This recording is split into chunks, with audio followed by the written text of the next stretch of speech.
Today, I'm struggling to write this all down. It makes me feel incredibly uncomfortable that I'm the one that has to suggest that what I'm about to tell you might actually be happening. It's very hard not to panic. My mind is overloaded with information that I do not understand the meaning behind, only the consequences of. And those consequences, whether they are happening or not, are terrifying. I know I need to stay calm, as there are still many questions to be answered. Before I lose my mind over what this could all mean, I must remember that there is still a chance that something else is behind all this. Maybe it is simply miscalculations, misunderstandings, possibly even corruption. Whatever it could be, would be better than what it seems to be. I'll start at the beginning, so I can clear my head. I'll try and push past what I'm feeling right now, so I can explain it properly to you. Then, I need to get back out there and figure this whole thing out. It was another long night, roaming the streets of the city. However, this time it paid off, because in the early hours of the morning, I watched a lone hooded figure painting a new message on the side of yet another historical building. From the stance and height, I was sure they were male. I caught him halfway through the piece, so I watched from the other side of the road. It was fascinating actually, watching the mysterious artist at work. The ease in which he painted such beautiful but chillingly styled letters was extremely impressive. He wore a black hoodie and black trousers, not unlike how I myself was dressed in my attempt to blend into the shadows. After 20 minutes, he stepped back to admire his work. It read, "The unseen explosion could lead us to the end." I approached the artist quietly.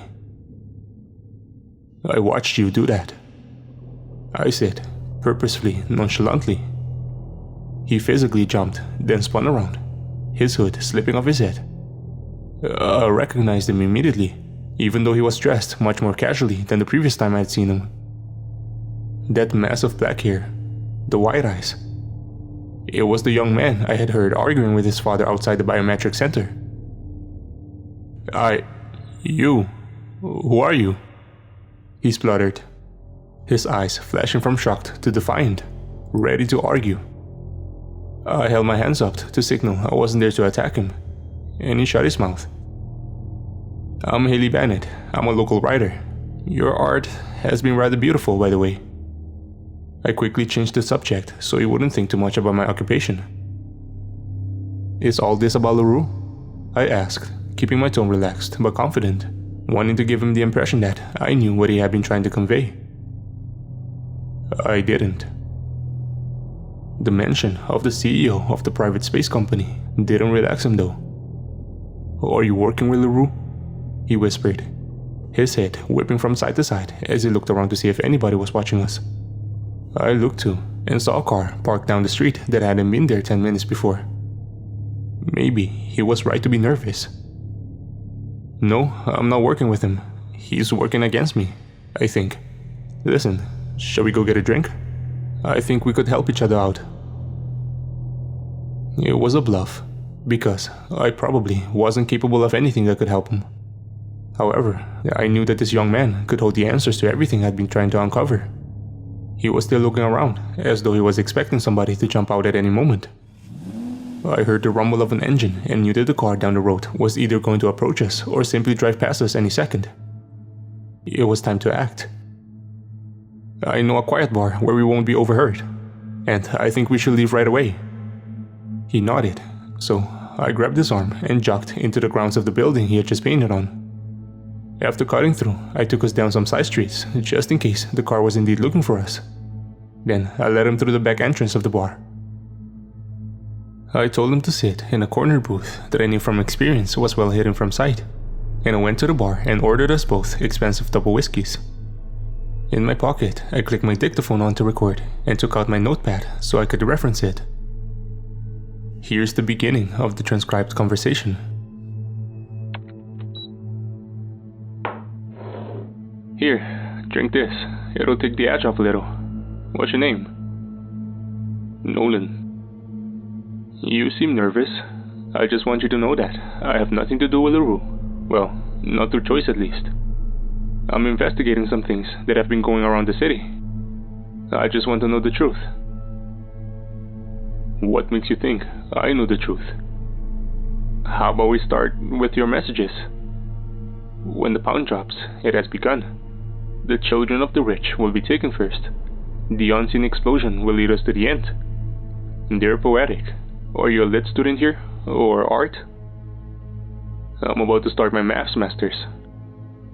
Surprising. Wouldn't it have been more fitting to have written them in equations then? I'm not sure you're taking this seriously. I have no intention of allowing you to waste my time. No, I'm sorry. I was just trying to lighten the mood a little. Listen, why don't I tell you a bit about myself first? You already know that my name is Haley Bennett. I'm a local freelance journalist. Don't wins. I've had my work blocked for the past week, and I know that something big is happening. I'm just trying to get to the bottom of what it is. I think you can rest assured that anything you tell me isn't going anywhere, because I seem to have attracted the wrath of Christopher LaRue. I think he's the one stopping all of this from coming out. Why don't you tell me a bit about yourself? The whiskey seemed to be helping put Nolan at ease a little, because he explained to me that he was an aspiring artist who had been pushed into mathematics by his father, an incredibly wealthy and successful economic risk analyst. Nolan seemed sweet. He was a very gentle young man who was articulate but not condescending, like many of the rich kids in the city are. I could tell he wasn't ready to open up about his messages yet, so I went out on a limb and shared everything I had discovered so far. I told him about Professor Gardner potentially witnessing something unknown in the night sky, and I explained what he had revealed to me about his theory. I told Nolan about his unexpected death and about the ketamine I had detected from the professor's bottle report. Sharing everything was a risk, I know that. However, I needed to let him know that I wasn't working with whoever he seemed to be rebelling against. He listened to my story intensely, nodding here and there. His eyes were sympathetic and thoughtful. He was quiet for a long time after, and I could tell that he was piecing his own puzzle together. So, I let him think. Before long, he opened up. I could tell by the way it all spilled out of him that he had been desperate to share what he knew, and I hoped I could be an ally to him, as he clearly needed one.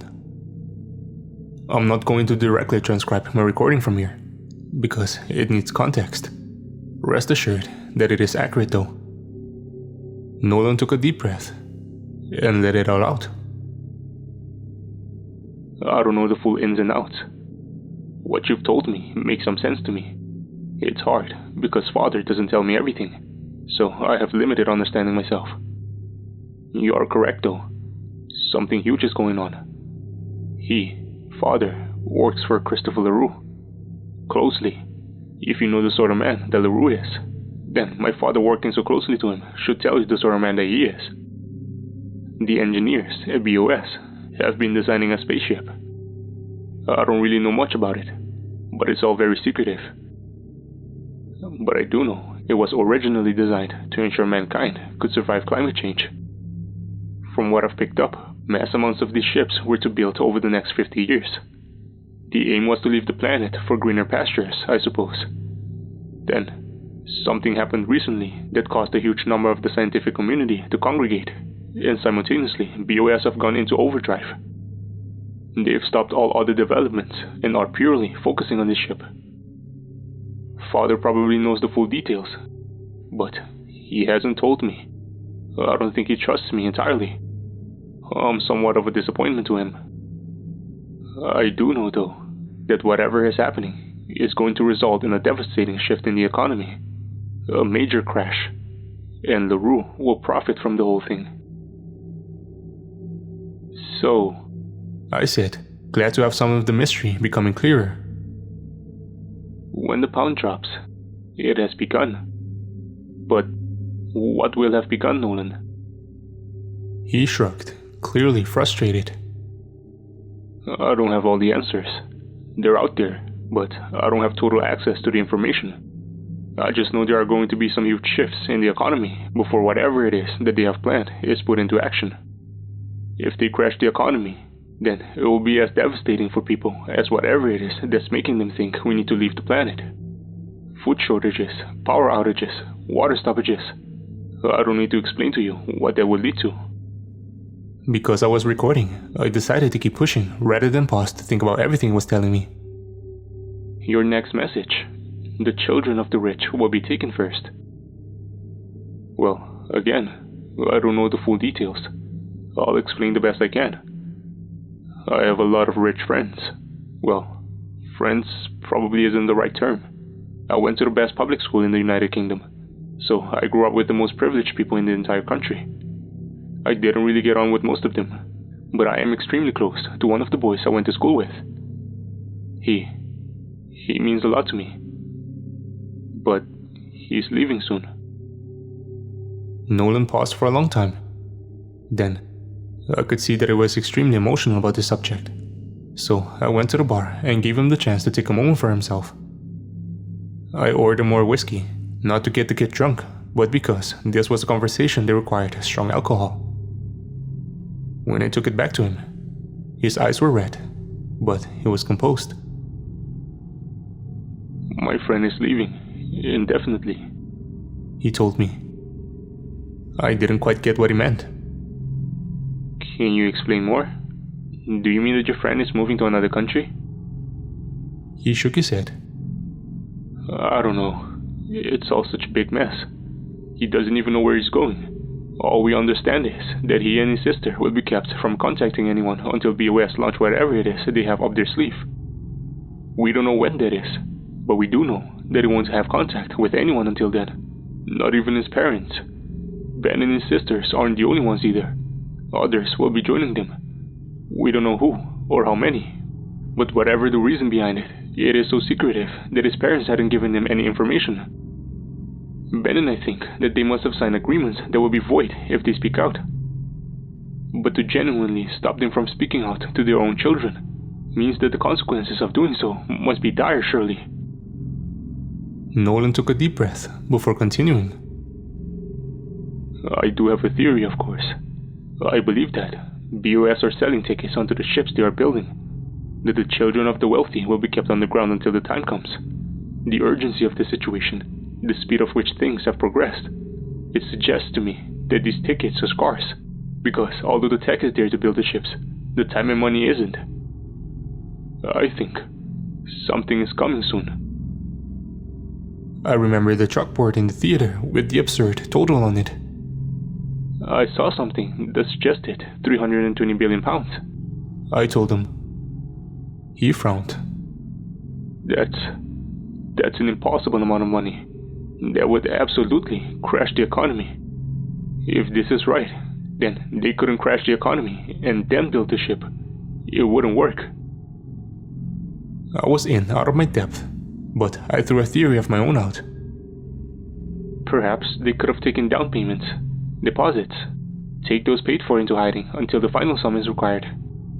Maybe that's why Ben's parents are keeping quiet. What if they lost their places if they told anyone? Nolan was quiet for a minute. I'm not sure. I just can't see how it would all work without crashing the economy immediately. I do know that I'm very suspicious about the whole thing though. Ben leaves tomorrow, and as it stands, we have no idea when we might see each other again. He is being collected from Oxford.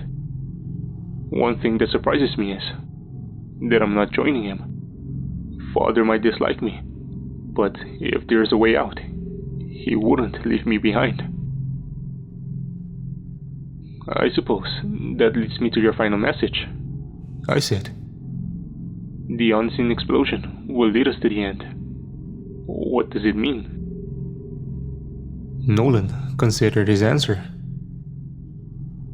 Up until this evening, I didn't think this could really be possible. I know, I've tried to speak out, but I don't think I really believed what I wrote tonight. Some of the information you've given me though, it confirms something I read this week. Haley, what do you know about gamma ray bursts? Nothing, I answered immediately. I don't have a clue what they are. Nolan pulled his phone out. Look at this. He showed me a picture on his phone of the following email.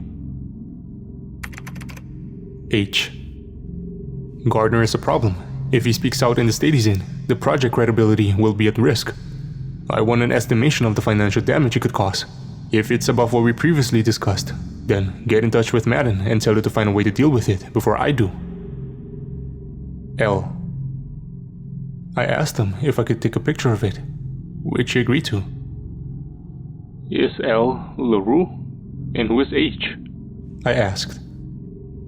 Yes, it's LaRue, and H is my father. My surname is Holden. My father is Dennis Holden. L and H, how very encryptive of them. He actually left his laptop open in his hotel room, here in the city. Can you believe that? I was looking for information on where Ben was going, but this was the only email that made any sense to me. I looked up Gardner after I read it. I know that he is an expert on gamma ray bursts. It was, I suppose, his specialist field. His theory was to do with patterns in detectable gamma ray bursts being a prediction of future ones. I've read some of his papers, and they are phenomenal. The statistics are so low though. When I looked them up, I wasn't entirely certain that the person I read about was the person the ruined father was referring to. But after what you've told me tonight, I think we can both agree that it's the same Gardner. Admittedly, I don't know anything about this discovery you're saying he made. The one you reported on. I do know though, that in March there was a congregation of senior mathematicians and scientists at the redacted observatory in country redacted. It was kept very quiet, but whispers did get out because one of the lecturers here attended it and it went on for an entire month, so his students had a substitute professor. There were no students or juniors invited, from what we could tell, which is very odd. Such an important conference, but they don't invite those they are training? Extremely strange indeed. From what I can gather, it was only top-level mathematicians and very high-up scientists. If Professor Gardner made a discovery here in the city, then why would he go to country redacted? I asked. What does that have to do with anything? The telescope here is old. It's excellent, but in modern day standards, it isn't the best by far. Maybe Gardner might have been able to detect something special by using it. One of the patterns he had theorized about for so long, for example. I suppose to him, his studies were like the back of his hand. But if whatever he saw was significant enough, then all of those brought in to research it further would have needed a much more powerful telescope. Redacted observatory is one of the best in the world. The information overload was giving me a headache. Can you spell this out for me, Nolan? Can you tell me exactly what you think is happening? He shook his head, holding his hand up. There is no exactly situation here. I can only theorize with the information you've given me. However, it seems that if what you told me is true, combined with what I already know, then I am able to present a theory. I believe that Gardner may have seen a pattern that night in March that enabled him to predict, accurately in his opinion, that a gamma ray burst will reach Earth. We're all going to burn, he told me. I muttered. Nolan smiled slightly. Well, that was a little bit dramatic of him, perhaps.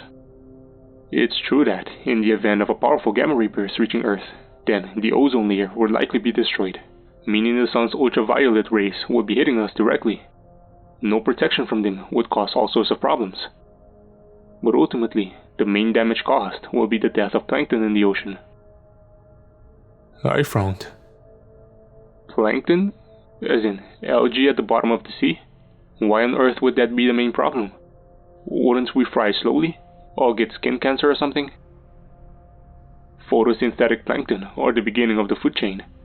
They are responsible for oxygen. Skin cancer would take time to kill, but if photosynthetic plankton was destroyed, which it would be, then it would cause total extinction within months. I paused for a moment, trying to regain myself. I'm sorry, Nolan, but I still don't understand. If this is true, then why would it be kept so quiet? Why wouldn't the experts speak out? Wouldn't the entire world be better off working together to try and find a solution? rather than a very elite few? Nolan looked confused. I don't know. That aspect of this entire nonsense is the hardest to believe. But if my father is involved, then something corrupt is going on with money. Maybe the people who are working on this are being paid to stay silent. I shook my head disbelievingly. So, the world's best mathematicians and scientists are being paid off to keep the end of the world secret? That doesn't seem at all likely. There would have to be more behind it. I agree, Haley. There's more going on here.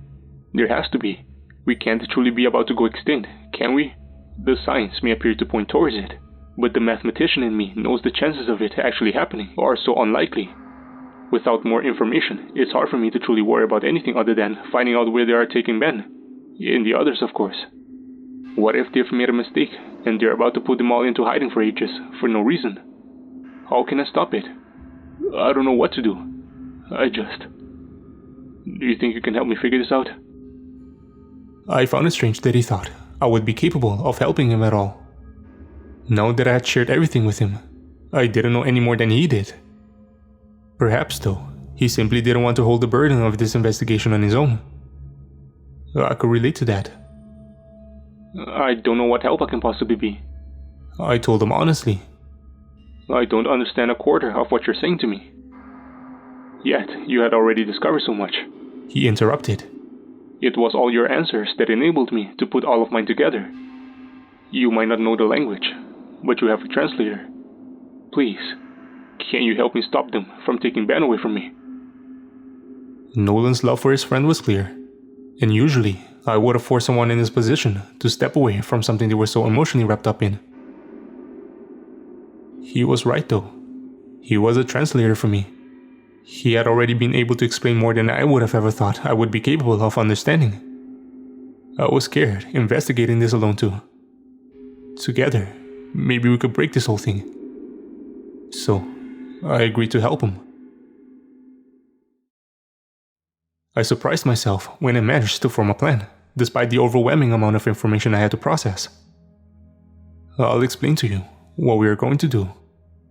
Ben is due to be collected from his college in Oxford tomorrow. We don't know very much about it, but we do know that he is going from his college to a top secret destination, where he will remain for the foreseeable future. We can't go all undercover police officer and drive behind, because it is near on impossible to genuinely follow someone in that way undetected. We would either be spotted or we'd lose him. Instead, we're going to try something that may well not work. The only way I could think to give us the best chance of finding where Ben is being taken to is to plan a tracker on whatever vehicle collects him. Together, Nolan and I are going to Oxford tomorrow morning. I've instructed him to make a scene, and then I'm going to slip a simple vehicle tracker on Ben's transport. I will link it up to my GPS. We'll wait a while, then we'll go after them. In theory, it sounds simple. In practice, there are a lot of things that could go wrong. If, for example, Ben is being taken out of the country, then we'll lose him when they reach an airport. If I get caught trying to plant the device, then who knows what will happen. But I can't sit back and do nothing, partly because of Nolan's desperation to try and reach his friend. I want to help him, but also because I am rather desperate myself. I want so much for this entire thing to be a mistake. I just can't fathom the enormity of it all. I want to complete the puzzle, and I want to find out that it's all some financial scam or a huge misunderstanding or something. Anything but a gamma ray burst that'll hit Earth. Because if it is a gamma ray burst, then Professor Gardner was right. The end of the world is imminent. We're all going to burn. I'll update when I know more. I didn't sleep well last night. How could I, after my conversation with Nolan? I was up late, glued to my laptop, as I researched everything I could about gamma ray bursts. When I was finally able to drift off, I had a horrendous nightmare about death rays and the end of the planet. When I woke, my mind was still reeling from everything. I sent an email to Dr. Madden. I asked to meet and designed the email as one that would draw attention. Subject: bright lights and spaceships. I was reluctant to discuss anything with her after everything that happened last time we spoken. However, I need more answers. The time came to meet Nolan for a road trip to Oxford, and my brain was in full overload. I couldn't make sense of the multiple public theories I had read about, let alone the extra information that only I, you, and an elite few are aware of. Nolan and I met at a cafe, ordering coffees before we planned to set off. As soon as the waiter left our table, an awkward silence descended upon us. I decided to fill it by addressing what was, in my opinion, the elephant in the room. So, Nolan, what actually is a gamma ray burst? He laughed, not unkindly. I suppose I didn't spell it out particularly well last night, did I? Shall I give it another go? Do we have time? I checked my watch and nodded. He took a sip of his coffee. A gamma ray burst is an incredibly intense explosion of radiation. It's largely believed to occur when two collapsing stars collide. It presents as a very large and dangerous beam that can cause a lot of destruction to anything sensitive in its path. Earth, for example, is particularly sensitive. Well, life on Earth is particularly sensitive, I should say. I decided to test what I thought I had learned last night. Am I correct in thinking that, in order for a gamma ray burst to actually hit Earth, the situation would have to be very exact? Incredibly specific positioning of a star system that is in the last phases of its life. Like WR10 something. Nolan raised his eyebrows at me, impressed with my name drop. WR104 you mean?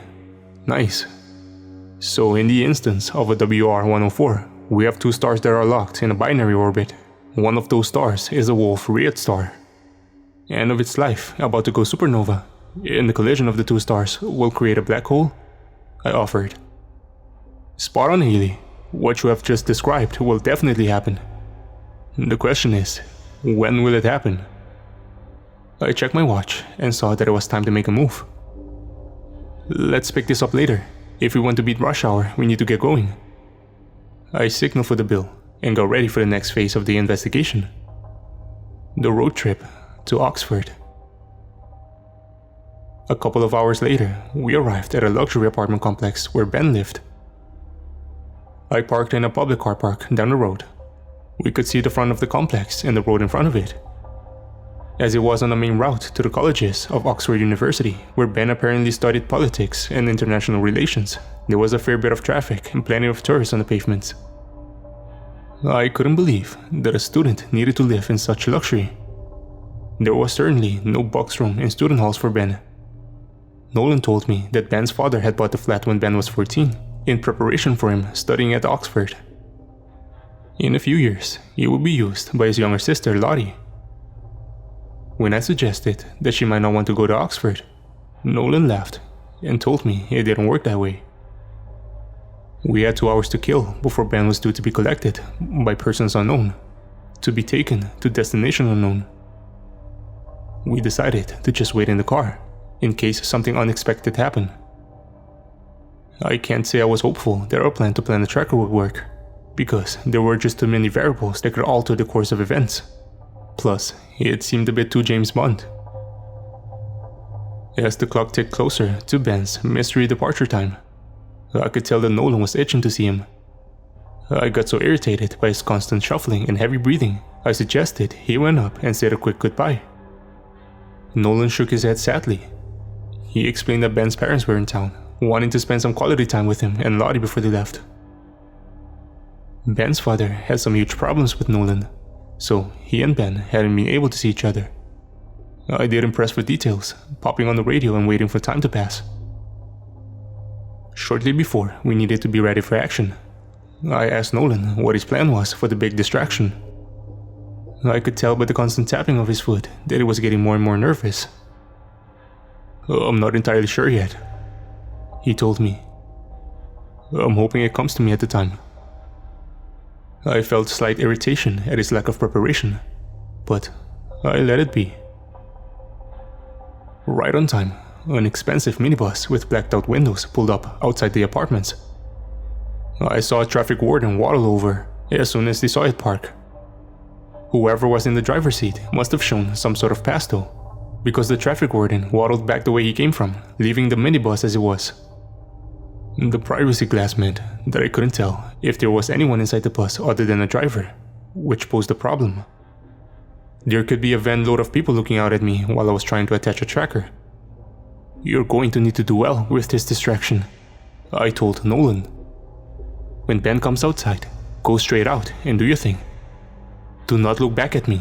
Do not even think about me. Get it in your head that I do not exist. Do whatever you can for 10 minutes or so. Then go and find something to do around Oxford. We'll meet back at the car in 3 hours." Nolan didn't question me. I think he was too nervous to speak. I noticed that he looked in the vanity mirror to check his hair while we waited for Ben to appear. It felt like forever, but in reality, it was only 15 minutes later that we watched a blonde-haired young man around the same age as Nolan walking out of the building. I didn't need to ask if this was Ben, because Nolan gasped and tensed up beside me. A young girl stomped out behind him. "That's Lottie," Nolan muttered, his voice shaking slightly. "His little sister." Ben and Lottie stood in the small courtyard of the building until two of the security men who had been at the theater emerged from the building, pulling along suitcases. A gray steel one that assumed to be Ben's, and a pink one covered in stickers of horses and boy band members. I was surprised to see that the security men must have already been inside with them. Had they been under protection all this time?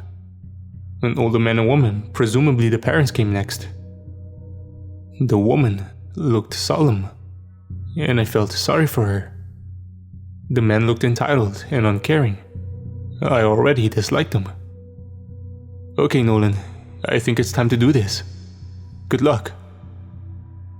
Nolan didn't respond, instead just slipping out of the car quietly. Then he was running up to them, and I watched Ben's face light up with absolute joy and confusion as he spotted him, whilst his dad's face turned red as gammon. I fought the urge to laugh, wishing I could enjoy the commotion Nolan was about to cause, but I forced my attention away from them. I had my own job to do. I tied back my hair, slipped a baseball cap on my head, and then put on a large pair of sunglasses. I didn't know who was watching, so I didn't want to risk being recognized anywhere near Nolan. Glancing in the mirror, I confirmed that I was disguised well enough. I took a deep breath and put my phone in my hand. It was time to go. I waltzed towards the minibus, trying to blend in with the busy tourists that walked along the pavement. I forced myself to ignore whatever was going on ahead, which I found rather hard. I could hear Nolan emotionally shouting, "Why do you think you have the right to dictate our lives?" The commotion it was causing had made passersby stop and stare, and that was perfect, because I knew that it meant anyone watching out of the van would be focused on the courtyard rather than me. By the time I was slightly behind the back end of the minibus, I was too hyped up to listen to the scene. Blood rushed through my ears as I looked out for traffic before feeling across the road. As I stepped off the curb, I allowed my phone to slide out of my hands onto the concrete beneath me. It fell with a bounce, slipping underneath the minibus, which was exactly what I wanted. I bent down as though to pick it up, crouching behind the van. I slipped the tracker out of my jacket pocket and tried to clip it onto the bumper of the vehicle as quickly as I could. My hands were sweaty and a little shaky, so I kept sliding onto the ground with a small thud. Panic overtook as I tried a third time to attach it. I was sure that I would have to give up and tell Nolan that I just couldn't do it.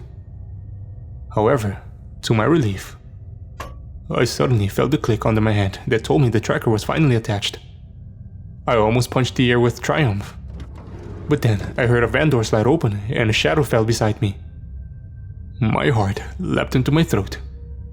I expected to feel the rough grab of one of the security men, and I tensed my shoulders, ready for it. I heard footsteps walking away from me, towards shouting in the courtyard. With Nolan clearly doing a fantastic job at distraction, I swiftly grabbed my phone, stood up, and walked away.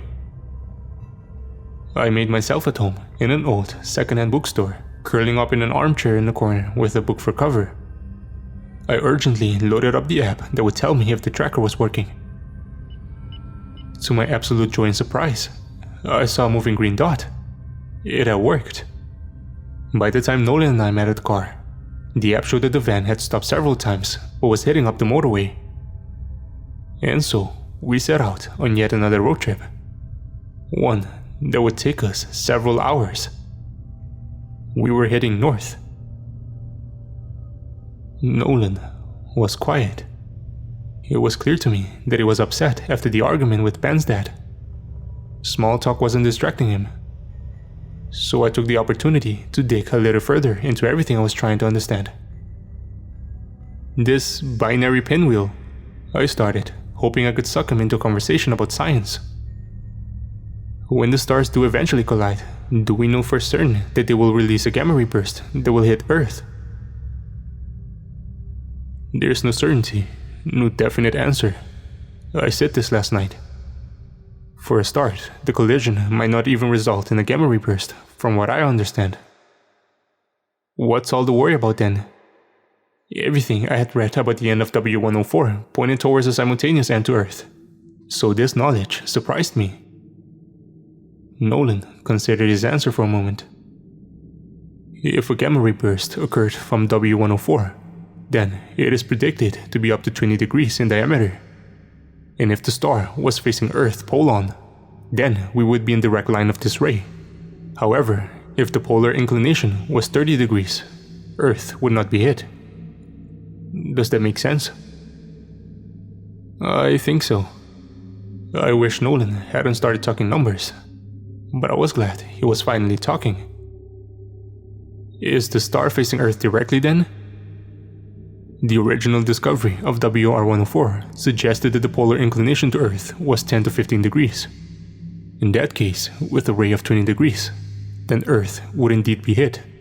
Technology improves every day though, and later pictures by telescopes have suggested that the polar inclination is actually 30 to 40 degrees. So, we wouldn't be hit? I asked.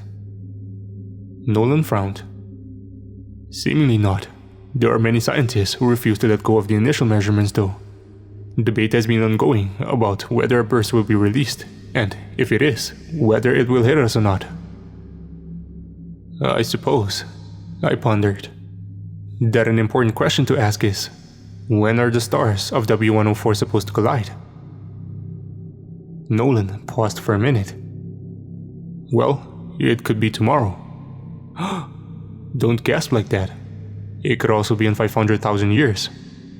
But it could be tomorrow? Or it could be in 500,000 years, Haley.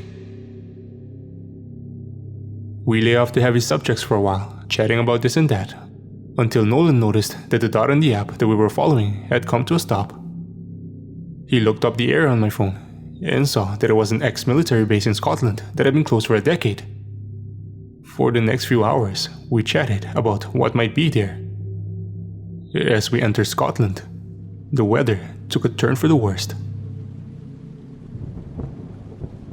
Thick grey clouds forced me to put on the headlights, and heavy raindrops splattered on the windscreen. After a very long drive, we finally made it to our destination. And that is where we sit now, waiting. For what? We aren't sure. It's clear that it's a military base. It's a very large field, surprisingly flat for the highlands, surrounded by 10-foot-high metal fences that are topped with thick barbed wire. The fences are shiny metal, not rusted like you might expect from a decade-old barricade. No, I suspect they were fitted recently. There aren't watch posts or soldiers or anything that suggests any sort of presence. It is clear that nobody expected someone might stumble across this place and want to know what's going on. Inside the field, the minibus is parked next to what looks like 3 long concrete barracks. They have no windows, so no light is emitted from inside. As it becomes dark, the buildings are fading from our vision. Parked outside are 3 minibus, all identical. One of them is the one that brought Ben and Lottie here.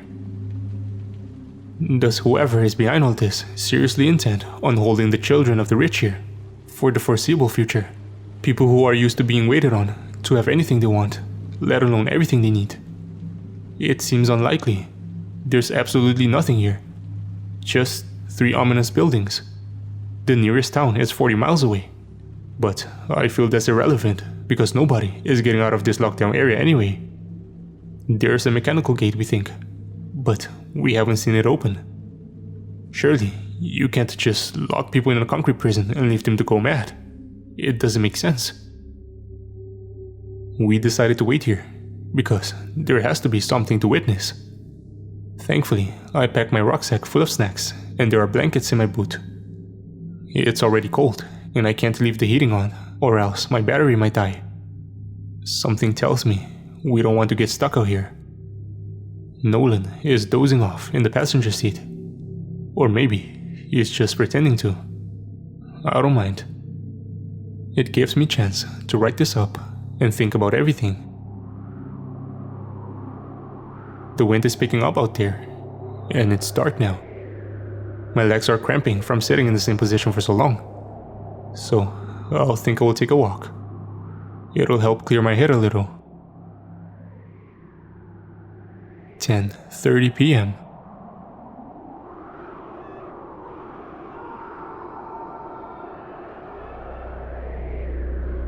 There were screams traveling in the wind from the direction of the concrete buildings. Real screams. Human screams. They were full of absolute terror, and there were so many of them. Even over the wind roaring, I could still hear people shrieking. At first, I thought it must be my imagination warping the sound of the Scotland gales. So I woke Nolan and dragged him out of the car. I watched his face pale, and I knew he could hear them too. We stood there together, listening to the wails of devastation and pain.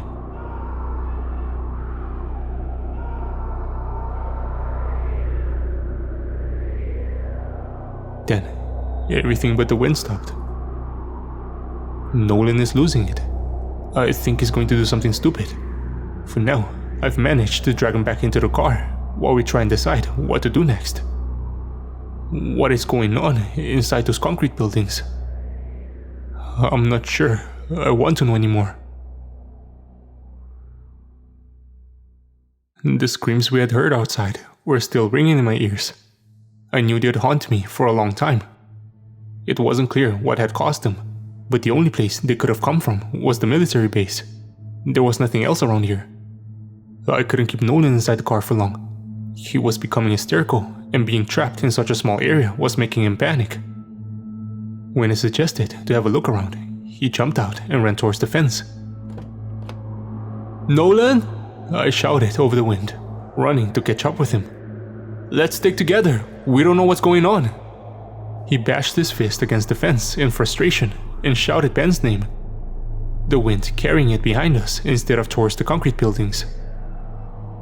We walked next to the fence for half a mile, but there were no gaps, no small gates, no way in. He finally let me guide him back to the car. We were soaked through from the rain, and both sat there shivering. I waited until Nolan's breath had slowed, then tried to get through to him gently. What I think we need to do is wait until someone leaves. It'll give us some information. What were those screams, Haley? His voice was full of desperation.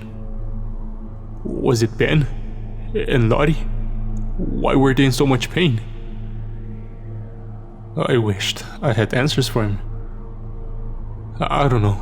Honestly, they were so loud. I just can't understand what was going on. Nolan started to cry quietly beside me. I too was incredibly overwhelmed by what a horrible night it had been. Little did I know, things were about to get a lot worse. It came through the vents of the car. A smell that I knew instantly. A smell that took me back to my childhood. Suddenly, I was walking outside the crematorium after my granddad's funeral. My mother's high heels clicking on the path next to me. My dad holding my hand tightly. I didn't notice the scent straight away. It was such an ingrained smell of the background that it wasn't until it hit the back of my throat that I knew something was off. It was sweet and sickly, though not entirely unpleasant. There was something grossly wrong about it too. I sniffed loudly. rudely I suppose. Then I asked my mom what the horrible smell was. She had shot me a look that told me to shut up, and my dad had squeezed my hand sharply. Back then, it had taken me a moment to realize that the source of the smell was the burning corpses from within the crematorium. Maybe not my granddad's, not yet, but others. This time, sat outside those barracks in Scotland, I knew that horrible smell as soon as it infiltrated the air of the car. I held my breath and twisted out of my seat as quickly as I could, hoping for the fresh air of the Highlands. I had to get away from it because I couldn't cope with confronting what it meant. I ran a little up the path until finally I had to breathe in. To my horror, the smell was even stronger outside the car. My mouth watered excessively as my whole body was repulsed. "Ailey, what's wrong?" Nolan had followed me. I looked at him for a moment, watching his expression turn to one of puzzlement as it hit him. "What's that smell?" I did cry then, and like my mother's sharp look, like my father's squeeze of my hand, my tears triggered Nolan's realization. Eyes wide, he looked towards the concrete buildings, but it was so dark out there that he was just looking into darkness. "What have they done to them?"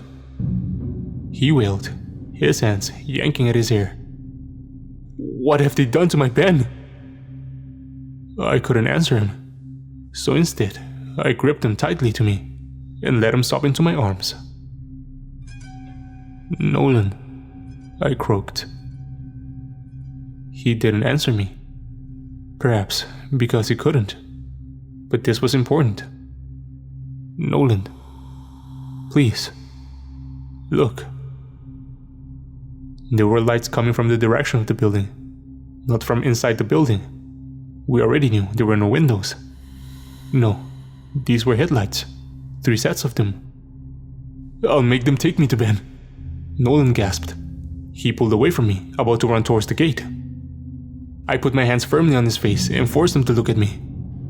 "What do you think they will do?" I hissed. "You're not stupid, so don't act like it.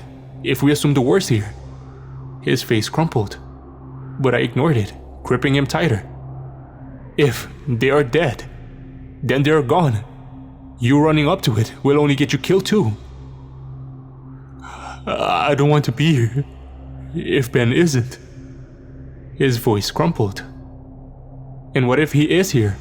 What if he's locked in there and that smell is something else? You running up will only mean that they'll cut us off from investigating this further. Right now, we have a chance to get to the bottom of this. Whatever the outcome, we have to find out. For Ben, for Lottie. Get in the car, Nolan. Please." I almost collapsed with relief when he nodded. We watched from my car as the lights grew brighter. We didn't hear the rumble of engines, not over the wind, but we did hear the creak of the mechanical gate as it opened. The 3 minivans sped out and turned away from us, back the way we had all arrived. They hadn't seen us in the dark. Within the blink of an eye, they were gone. The gate immediately closed behind them.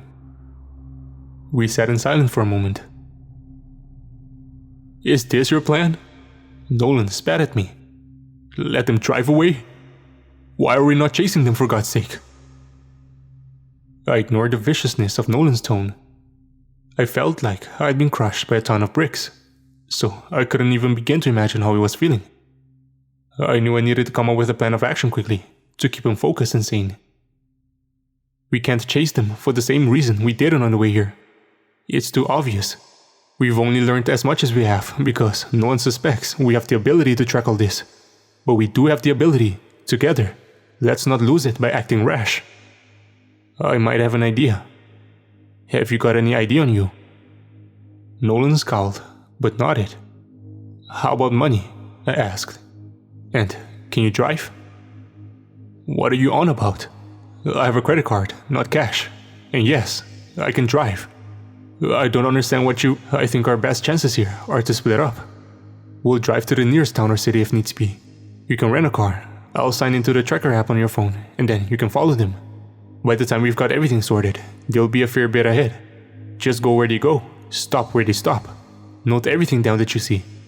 There has to be a pattern, and that pattern could tell us a lot. I'll head back to the city. I still got some lists to follow at home. We'll meet back up as soon as we can and see what we've got. Nolan didn't answer, but he didn't disagree either. I jumped on his silence, starting the engine and pulling away. I was aware that the sun was due to rise, and I did not want him getting so much as a glimpse on those concrete buildings. It was best left in the dark for now. As we passed the mechanical gate, he started to protest, but I interrupted him. Whatever happened in there, we can't get in. We can go after whatever is coming next though. It's time to leave. A few hours later, I said goodbye to Nolan as he drove away in a hire car and set off on my way home. I knew that we should have probably booked a couple of beds somewhere in Scotland and got some sleep. But I also knew that neither of us would be able to sleep. Why not just push on? After a very long drive, I finally arrived back home.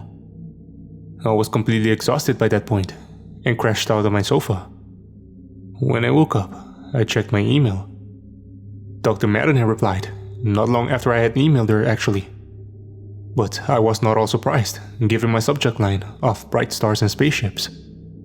She wanted to meet as a matter of urgency, and followed it up with several more emails asking when was suitable. I thought about Dr. Madden's place in all of this madness. She was right there at the beginning of Professor Gardner's discovery, and she had evaded me for 3 weeks, following whatever actually went on during the Astronomy Institute's open evening in March. She had only opened up to me when I had cornered her at the theater, where the conference of mathematicians and scientists had taken place. And still then, she had tried to manipulate me. Nolan's dad, Dennis Houghton, and the CEO of BOS, Christopher LaRue, knew who she was, and had even exchanged an email that had mentioned her. Get in touch with Madden and tell her to find a way to deal with it before I do.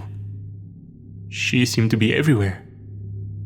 What part did she have to play in all of this? Was she responsible for Gardner's death? Was she responsible for the death of Ben, his younger sister, their peers? Were they even dead? My mind kept pulling me back to the vision of Lottie's pink suitcase, watching it being dragged along by the security man outside the Oxford flat. I'd never forget those childish stickers of pony and musicians, just like I'd never forget the screams that traveled in the wind in Scotland. As those screams echoed around my soul, I felt a sudden and intense anger overcame me, the entirety of it directed at Dr. Madden. I fired back an email to her, telling her to meet me that evening. I was done playing games.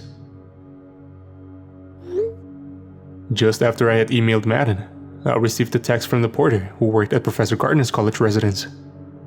Thomas. I tried to cool off a bit as I responded to his own wish to meet. He wanted to know if it was too late to get a late lunch. There was something he wanted to tell me. I hadn't any intention of asking Thomas for permission to record our conversation. Neither did I intend on doing it secretly. So I was surprised when he asked if I could, going as far as to suggest recording it on his own phone and sending it to me if I didn't have anything with me to use. He said he had something to confess. I placed the dictaphone on the table and asked him what it was he wanted to say. He jumped right in the deep end.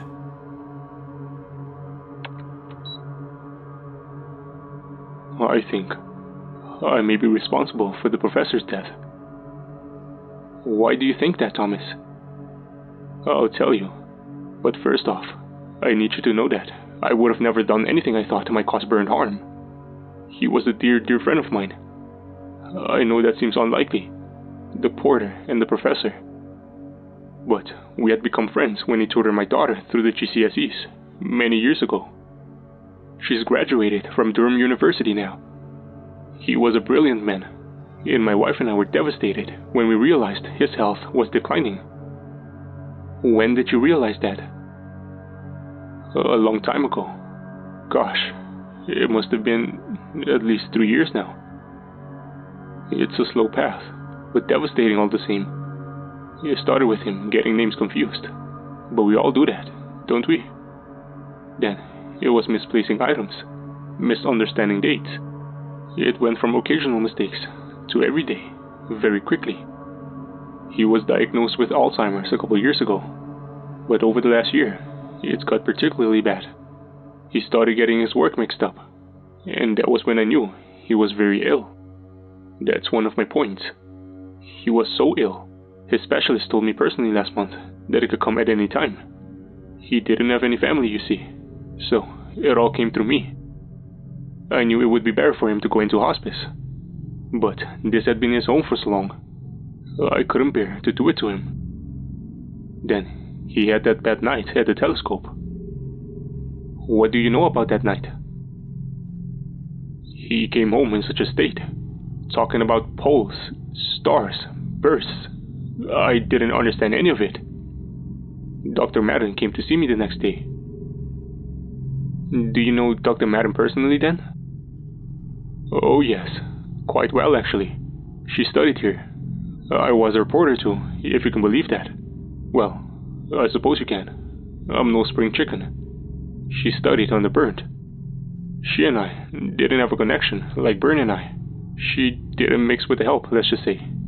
But we knew each other well. What did she say when she came to see you? She was quiet, elusive, one might say. She wouldn't go into details, but she told me that the professor had discovered something of great importance. She was taking it up with those much more senior than her, even more than him, and she tried to get a statement from him, and then he had jumbled everything up. She needed him to keep calm. She said it was a matter of life and death on a great scale that we ensured he could communicate correctly. So, what did you both do? I'm ashamed now. I truly am. But we drugged him. It isn't how it sounds, I promise. It was a small amount of sedative. Dr. Madden had it measured out by a friend of hers. I just had to slip it into his port. I felt awful that first time, but she assured me it was fine. And it was. In fact, it worked. He was much more with it. Of course, as the weeks went by, he deteriorated. Not so long ago, Dr. Madden upped his dose. I questioned it, of course. She said, if I don't do this, then someone else will do something worse. I asked what she meant, but she wouldn't tell me. She just promised me that she was doing it for his own safety. I thought about this carefully while Thomas took a moment to have a drink. The email that Nolan had seen on his dad's computer suggested that this could be true. I needed to be careful that my anger at Dr. Madden didn't force me to put blame on her before I knew all the facts. And you trusted her? Yes, of course. She cared about Bernd very much. He was something of a father figure to her, I suppose. You trusted her enough to put a drug in his drink? Well, when the dosage was upped, I said I didn't feel comfortable doing it anymore. The port started being delivered. I didn't tell anybody what I knew. I just forgot about it, really. I suppose I wanted to forget. I'm so very sorry for it now. It's only when I read something yesterday in the news. A young girl died of it. Some man put it in her drink when she was in a bar. She was only 23, the same age as my Penny. When I saw the drug he used... hold on, I've written it down. Yes. Min. The news reporter said it was a horse tranquilizer. I was horrified. I feel like it's all my fault. Would he have lived on for years if it wasn't for me keeping quiet about all of it? You seem to be forgetting that it was Dr. Madden who asked her to do it. Dr. Madden did what she thought was right. She has been working on things that could change everything for all of us. If you believe that, then you must believe that what she did was right too. I'm not sure. I just know I felt horrendously guilty. I had to tell someone. Before. Before what, Thomas? I don't know what is going on here. I wouldn't even talk to you, but I needed to say something. All this silence can be a good thing. Dr. Madden, she doesn't like it when I do that. Dr. Madden and her colleagues have come together for something that will shape all of our futures. Do you know this from Dr. Madden herself? Not just her.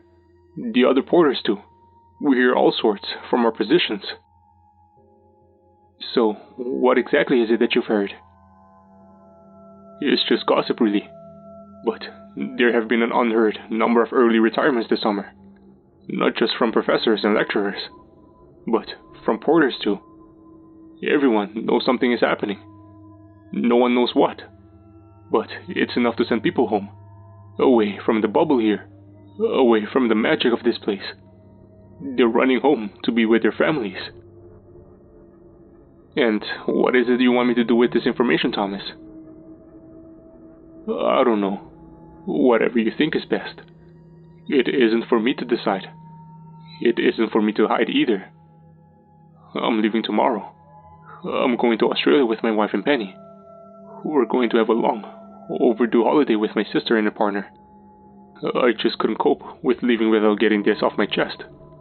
Please, think negatively of me if you will, for acting so blindly. But Dr. Madden, she was just doing what she could to help Byrne, and all the rest of us. I'm sure of it. It's not really for me to judge, Thomas. Well, what a revelation. So, it was indeed Dr. Madden was drugging Professor Gardner. Did that lead to his death? It's questionable. Just before I met up with Thomas, had he simply emailed me that information, I would have been sure that Dr. Madden had cruel intention behind anything she was up to. Thomas spoke with honesty and integrity though, and I trusted his opinion of Dr. Madden. Don't get me wrong, this doesn't mean I believe that she's innocent as Thomas seems to think.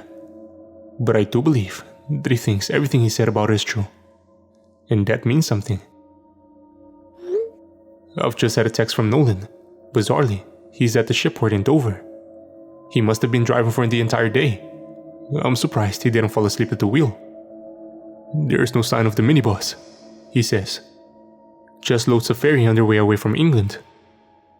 He's booked a hotel for the night, so he's going to get some sleep. Then head back to the city. I really got to wrap this up for now though, as I must sleep before I meet Dr. Madden. I'll update you as soon as I can. What with my interview with Madden and Nolan's tracking information tomorrow, perhaps we'll know more.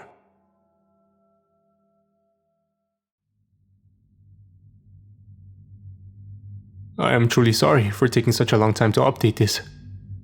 But I've had a lot of decisions to make, and all of my energy has been drained on trying to decide what the right thing to do is.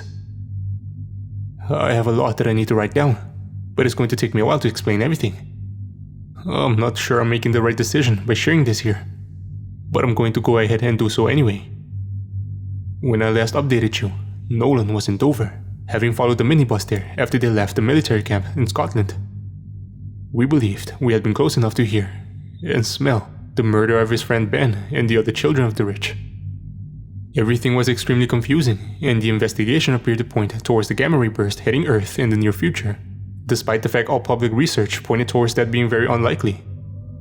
I made my way to the biomedics laboratory where Dr. Madden had requested me meet. I had already been there once before, when I had skulked around after two scientists committed suicide by jumping from the roof of the building. I had also first seen Nolan here, arguing with his dad about his father's part in his madness. I'd never actually been inside the building though. The same security man that had guarded the doors of the theater during Madden's conference guarded the doors of the biomedics laboratory too. This time, instead of blocking me, one took me inside. I followed him in silence down long, steel grey corridors as our footsteps echoed around us. There was no artwork on the walls, no carpet to soften the place up. It was all very cold and clinical. I was shown into a small room that reminded me of a police interview area. A large grey table and 4 steel chairs were the only furniture in the room. In fact, it was totally empty other than that and a small intercom attached to the wall. "I'm going to have to search you," the security man informed me. I thought about protesting, but something about the tone of the security man's voice made me realize that if I did, then I would be probably ejected from the area. I wanted this interview, so I nodded curtly. He took my dictaphone from my inner pocket and then left me with my hand back. I didn't bother commenting, instead taking a seat and waiting for Madden. I didn't have to wait long. She breezed in after a few minutes, closing the door behind her and sitting opposite me gracefully before offering me a weak smile. I didn't return it. Instead, I jumped right in. I knew you were involved in Gardner's death. Even if you did not intend for him to die, I have proof that you took illegal, immoral risks to silence him. Evidence that would stand up in court. So, I suggest you give me a very good reason to keep it to myself, Dr. Madden. Madden froze. She closed her eyes and took a deep breath before looking at me. Her eyes were watery and her lips pursed. She swallowed noisily. Bernd was a wonderful man. He was very important to me. I don't have any family, and I've never really had time for friends. He meant so much, and I am utterly distraught that he's gone. He isn't simply gone though, is he? I snapped. I'm not interested in attending a pity party, Doctor. I want more. I watched the look of defeat wash over Madden's face, and I realized that I was in control here. I had her. Okay, she said. I'm going to tell you what's going on. She tensed suddenly as the door opened. Madden and I turned towards it, and I was surprised to see her shrink slightly as she watched Christopher LaRue enter the room before abruptly standing up to greet him. It was almost as though his very presence frightened her. I, on the other hand, was curious. I'd heard so much about him, and of course I'd seen him on the news here and there. Though he was quite private, whenever he did go out to public affairs, the press went wild for him. Why was he here? Was I that important? I also stood, for no other reason than conformity. He smiled at Dr. Madden, but it didn't quite reach his eyes. I'm going to be sitting on this one, Maria. Please continue. He didn't even glance in my direction, let alone ask if I was okay with him joining us. I had known he was a reasonably attractive man, having seen pictures of him in the press a few times. But in the flesh, he seemed breathtaking. It wasn't that he was stunningly handsome, but there was something about his presence too. He took control of the room by simply being in it. He was tall, quite a bit taller than me, at least 6'2". He towered over Madden, but perhaps that was more because she seemed to shrink in his presence. I hadn't noticed her seeming so small before. I didn't let his being there intimidate me though, and I certainly didn't fall over my feet because there was such a powerful man in the same room as me. I turned on my heel and sat back down, pretending his presence didn't make any difference to me. It did though. The atmosphere in the room had completely shifted. What power I had held over Madden just moments before had been transferred to LaRue. In actual fact, his being there made my heart pounding with nervous anticipation. Out of the corner of my eye, I saw him watching Madden closely. He shooed her away from him, and she scurried off back to the table. He strode over and took a seat next to her. I was suddenly the one in the hot seat. I was shocked by the change in attitude from Madden. She had gone from open and emotional to on edge and scared. Her fear was contagious. But I decided not to allow LaRue's presence to affect me in any way, especially in the almost embarrassing way that it was affecting Madden. I sat up straight, relaxed my shoulders, and snapped at Madden. I want you to tell me everything you know. I risked a glance at LaRue, and to my utter bewilderment, I saw he was leaning back into his chair with his eyes closed. He was so peaceful that he could have been taking a nap, but I had a strong feeling that he was listening very intently.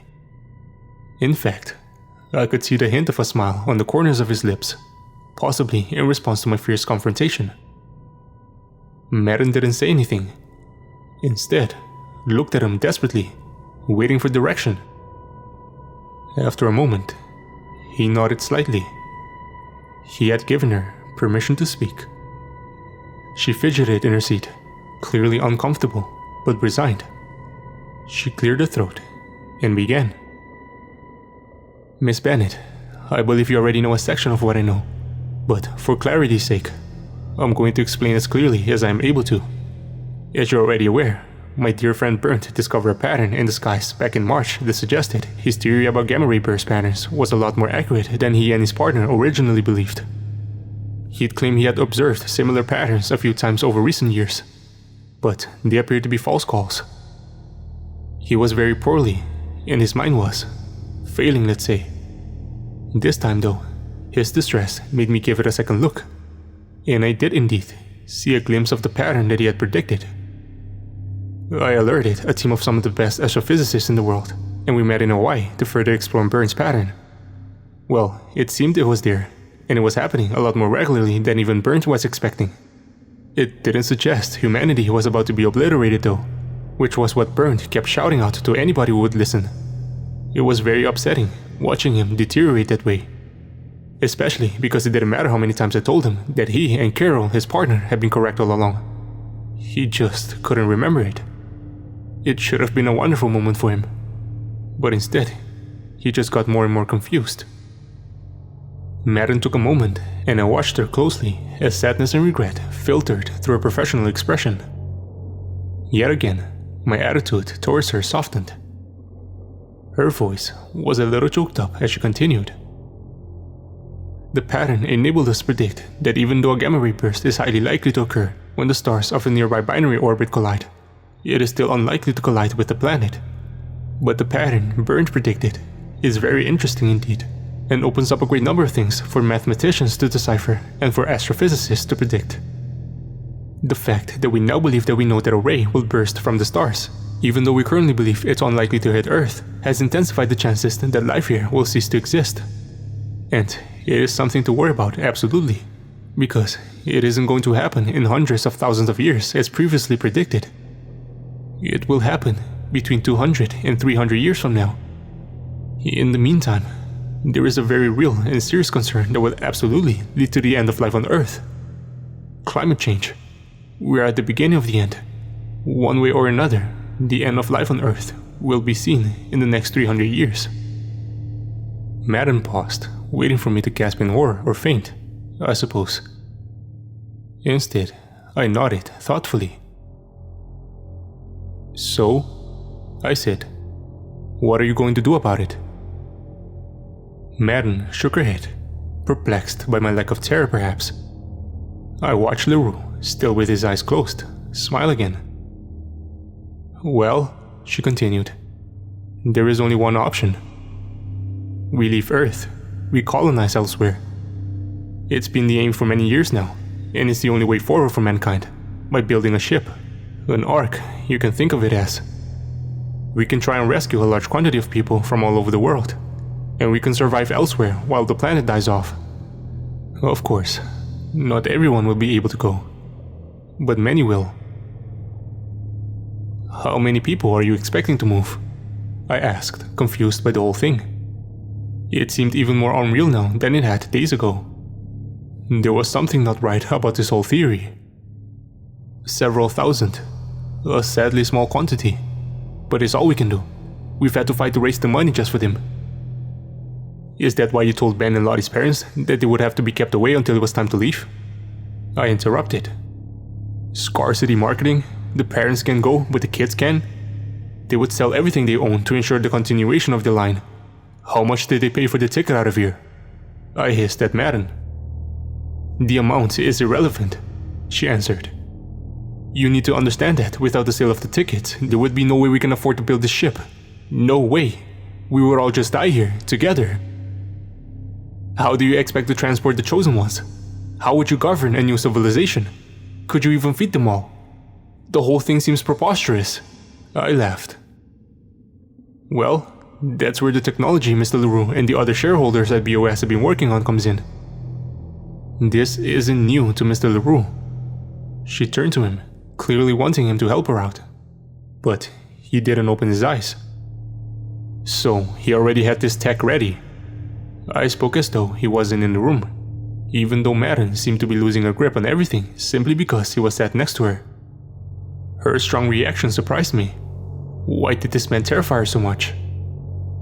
She cleared her throat again. Miss Bennett, Mr. LaRue has been working on this for a long time. He was one of the earlier modern scientists to start talking about the importance of action in the face of climate change. He was very vocal indeed. LaRue didn't react at all, even though Madden and I were discussing him.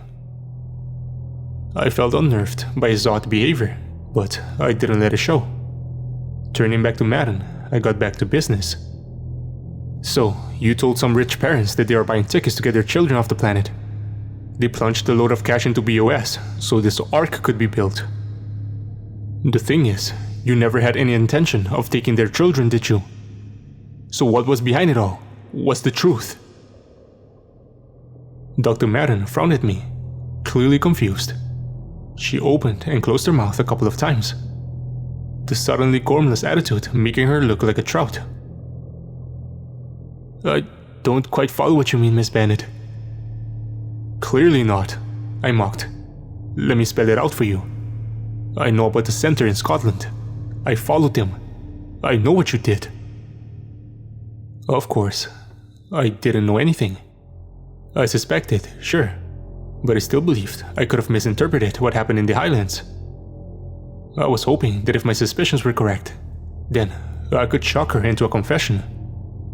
If they weren't, then I could make her want to assure me that they hadn't killed anyone by telling me what they had really done with them. But Madden still looked totally confused. Scotland? She muttered. She turned to LaRue, who was now paying attention. He watched me with a slight smile on his face, either oblivious to Madden's growing panic, or simply uncaring. Mr. LaRue? Madden sounded desperate. What is she talking about? Why is she saying they are in Scotland? I thought they were being taken to Switzerland. I watched her question him nervously, her voice barely over a whisper. I thought they were going to be joining us during the first launch. LaRue ignored her, instead just smiling at me. He was acting as though Madden wasn't in the room, as it seemed to push her into a level of hysteria.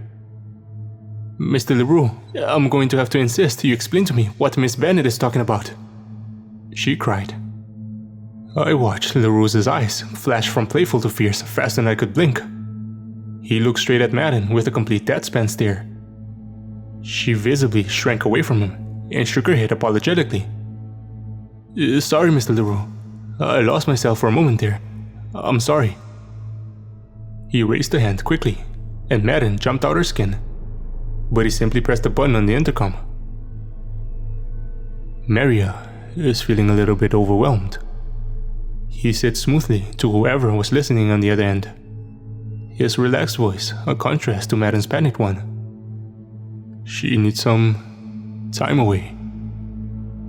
Then he leans back into his chair and closed his eyes again. I watched Madden freeze in absolute terror as her eyes went white as saucers. I noticed that she began to tremble. As I watched, my own heart was hammering in my chest, but I refused to let fear overwhelm me. Unfortunately, Madden seemed unable to do the same.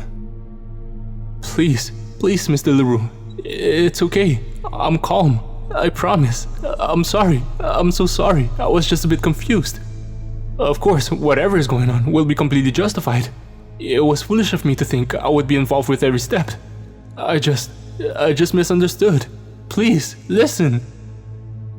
LaRue just sat there, eyes closed, pose still relaxed, pretending he couldn't hear Madden's pleas.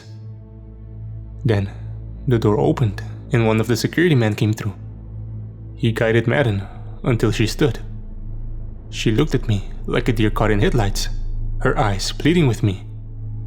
I was confused and unsure what she thought I could do. She gave up on me, instead turning to the security man who gripped her arm tightly. Let go of me, right now. I can leave the room on my own. But he also acted as though he couldn't hear her. He removed her from the room with ease, closing the door shut quickly behind him. I was in total shock. What had just happened? Who was the terrifying man I had been left alone in the room with? He opened his eyes then, and smiled at me again. This smile reached his eyes. I was unnerved to see him look at me, as though he were impressed with me, like I'd passed some sort of terrifying test. But I still refused to show any emotion.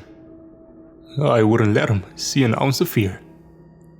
I looked at him defiantly and smiled back at him. "Shall we continue?" I asked. He laughed loudly, a bark that made me jump, but thankfully he was too busy pushing his chair closer to the table to notice. He leaned across the table to be closer to me. "You're good, Haley. Really good." I feel a little sick to admit that his compliment flattered me. Something about this man was very enthralling, and I was pleased that I impressed him. "You're very different to Maria." He nodded towards the door. "She's smart, don't get me wrong. She's just sucked into her own tiny area of expertise that she seems to miss everything else going on around her. The amount of times I've wondered how someone so smart can act like such a moron. Well, she bored me very quickly, but she had uses. You, on the other hand, you interest me. You don't miss a trick, do you, Haley?" I narrowed my eyes, wary now. LaRue was like a viper playing dead, luring you into a false sense of security while you got ready to strike. The man sitting opposite me was very dangerous, and I felt strongly that I needed to keep my wits about me if I wanted to walk out this building. The fear I felt was crippling. My nerves overwhelmed me so much that my entire body felt numb, so I was pleased when I managed to speak without my voice shaking. "Can we get to the point?" I asked, forcing my tone to sound lazy. He laughed again, clapping his hands together. I was disturbed to realize that this man actually liked the way I was acting. What did he say about who I was, if a man so terrifying had taken a liking to me? "Haley, we can certainly get to the point. I'm going to tell you the truth, not that rubbish that Dr. Meta thinks is the truth. You deserve more. I'm going to tell you the truth that only a handful of people know. It's really quite magnificent, if you can let go of your sentimental side. It's exciting, I promise. A bit scary in parts, maybe. But wow, it's so exciting. Are you ready to know the truth, Haley? Are you ready to know how I have guaranteed the survival of the human race?" I've got to pause here. I know it's cruel of me, but I have very limited time, and I have things I need to do. I'll finish this soon, I promise. There will be more. I'd heard lots of theories, claims, and lies over the last week. But this time, I knew that whatever LaRue was about to tell me was the truth. There was an atmosphere of finality in the room while I waited nervously for him to begin. When I looked into his eyes, I found a sincerity buried somewhere beneath his predatory stare. One of his security men brought in unscrewed bottles of water. LaRue took a swig and noticed when I hesitated. He raised his eyebrows. "Poisoning isn't my style. I find it quite cowardly. It's much more madden." He smiled nastily, and I felt revolted that he could find amusement in the death of Gardner. I took a swig of the water, hoping that it would make him stop staring at me for a minute. It was so intense that I felt like I was looking directly into the sun. He didn't stop staring, but he did start talking. "Haley, if you had a choice between making the end of life on Earth easier on humanity, or turning your back on almost the entire population but giving humanity the chance to thrive elsewhere, which would you choose?" I turned my back on him. I answered so quickly that I felt uncomfortable. Was there something about LaRue's insidious ambience that was contagious? Why would you choose that?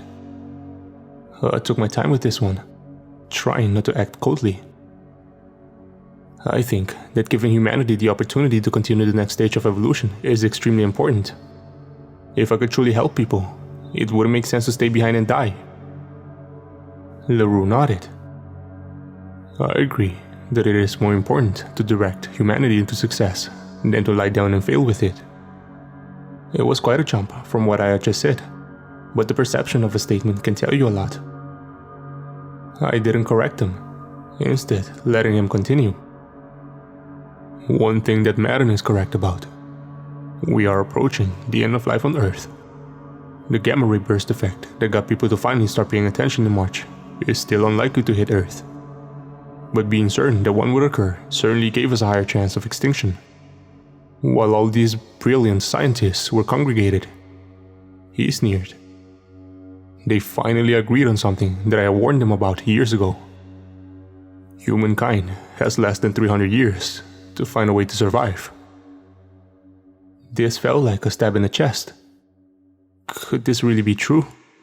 I interrupted without thinking. How sure are you about that number? Leroux tutted at me impatiently, a flash of anger crossing his face. I wouldn't say it if I wasn't sure. I made a mental note not to question him in that way again. At the time, I let myself believe that I wanted to get the best quality answers without pushing him away. But looking back, I can accept that I was scared of making him angry. I tried to divert his anger away from me. You said that Madden only thinks that she knows the truth. What's false about what Madden told me? With that, Leroux stood up and walked towards the door. I have some things to show you now. After Leroux had exited the room, I briefly found myself frozen to the spot. However, I knew I didn't have time to properly process what he was telling me, so I took some deep breaths to calm myself before joining him outside the room. I followed him through a maze of corridors until we arrived at a dead end. Leroux marched towards the gray steel wall at the end of the passage. Inside me, a ball of fear twisted in my stomach. What had I willingly walked into? He stopped just in front of the wall, lowered his head, almost as though he was praying. After a moment, he spun around, holding something black in his hand and pointing it at me.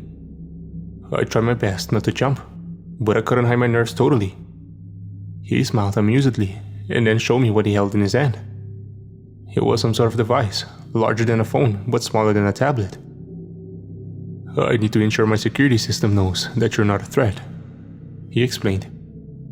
You can leave it if you want. We can see what happens. He had a wicked glint in his eye as he suggested this. He scanned me quickly with the device, then held his hand against the wall. It shifted slightly into a new position, which confused my brain, like some sort of optical illusion. I watched with interest as Leroux located a handle and pulled the wall, which was actually a door, towards us. He held out an arm, urging me to enter before him. With a deep breath, I did as he wished. I was in a large room that had been painted a magnificent white, so bright that it made my eyes sore. In the middle of the room was the model of a spaceship, taller than me. The large cylinder replica completely dominated the area. My original design, Leroux announced behind me. He swept past me and pressed something on the side of the model, and it clicked open, revealing the interior. If only I could have taken a picture. The model had magnificent detail, with multiple sections throughout the ship that were very clear. At the bottom of the model, which sat by my feet, were huge tanks that could only be designed to hold fuel. Above them, there was what seemed like a huge storage area with massive crates. Next came a living area with various recreational rooms, a high-tech gym, a lounge with televisions and video game consoles, a library, and a study area. There were hundreds of small cabins that held nothing but 4 beds. The top third of the model seemed to be about ship control, holding lots of computers and screens.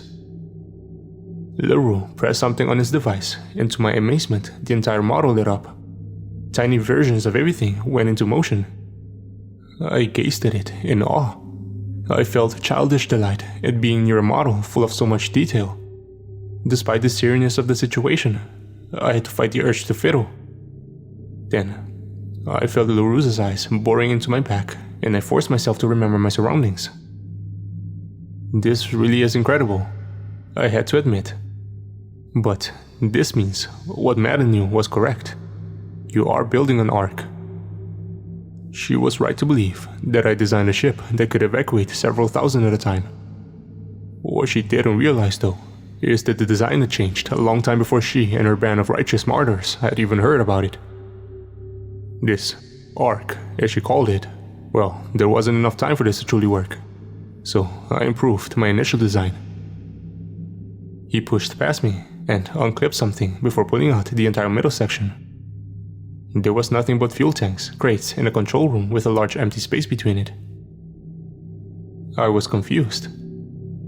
Did you remove the living spaces so you could fit more people on? I couldn't see any other reason why he might have removed the dorms.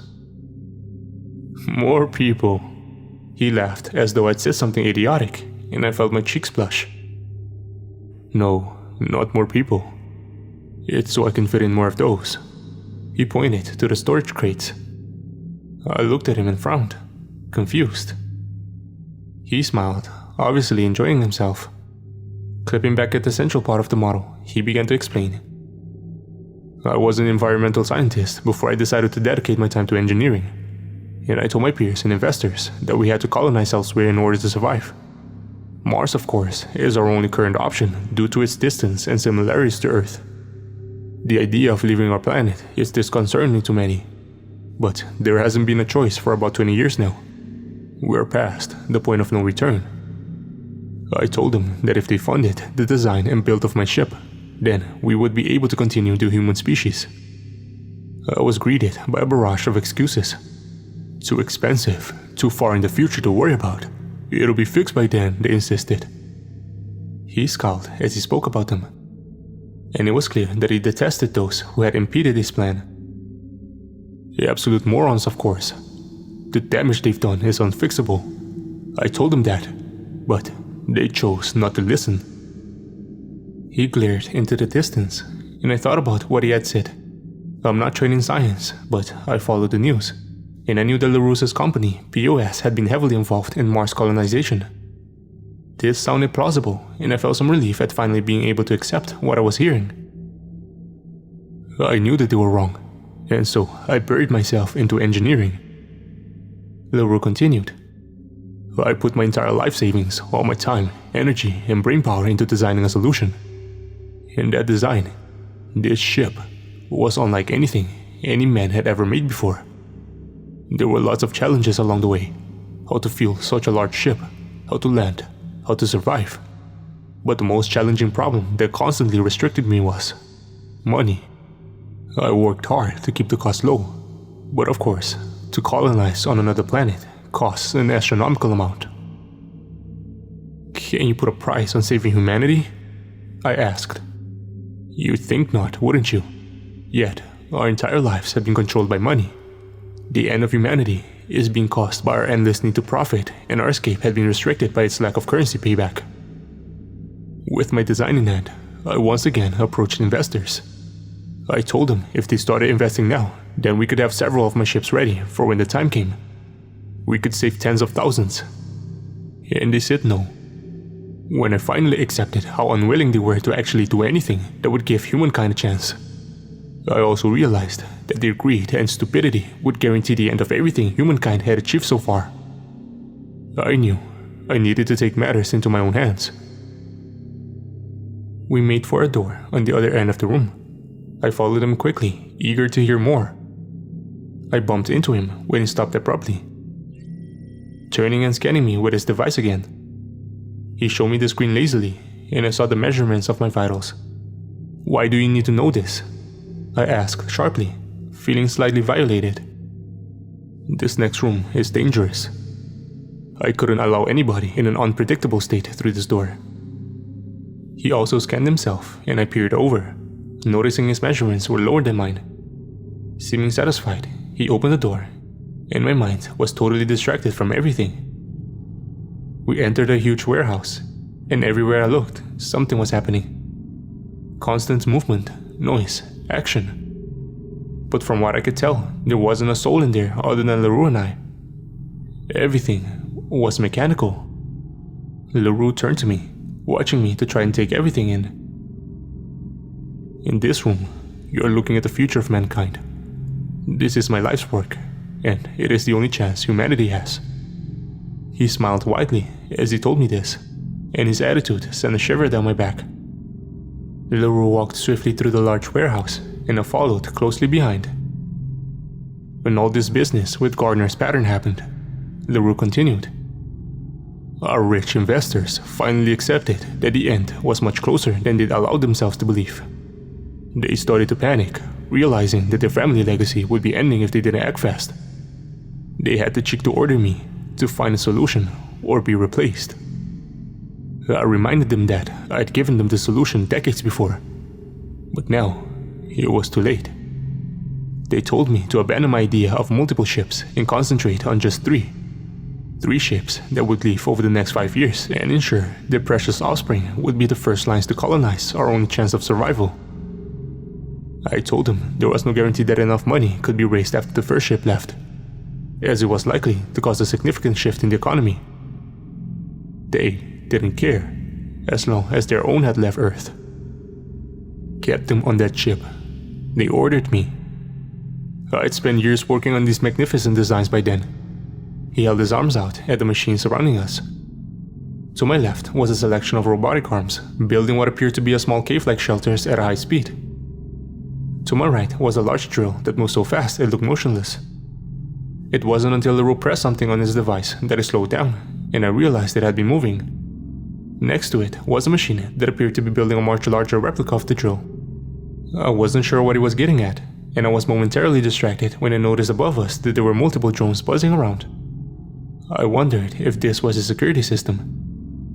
When I looked back, he was grinning at me like a wolf. I knew that the best chance of survival would require masses of machinery, artificial intelligence, and genetic laboratories. The more people you try to take, the less chance you have of surviving. And I knew that the move needed to happen soon, because 300 years really is not a long time. It takes a long time to travel to Mars, and return ships to Earth might be needed before this planet's demise. Though we, you and I, won't be around to witness the complete end of life on Earth.